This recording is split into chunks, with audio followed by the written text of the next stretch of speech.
आपण सिद्धिविनायक मंदिराला विकासासाठी 500 करोड दिले अशी माझी माहिती आहे.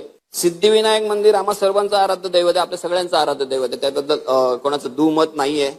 त्यापर्यंत सिद्धिविनायक मंदिराला भाविकांकडून करोडो रुपये मिळतात.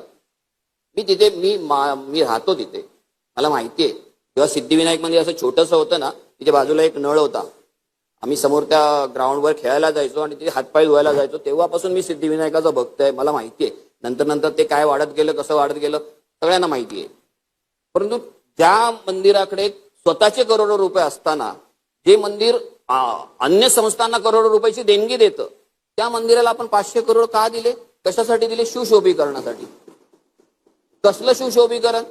मंदिरा संस्थानाने इनलिगली अख्खाच्या अख्खा रस्ता एन्क्रोच करून घेतलेला आहे. कोर्टाने तसे आदेशही दिलेले आहेत की हे एन्क्रोचमेंट आहे, काढून टाका.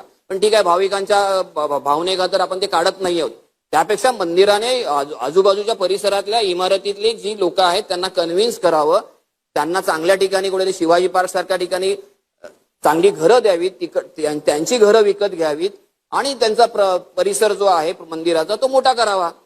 तुम्हाला महानगरपालिकेच्या 500 करोडची गरज काय?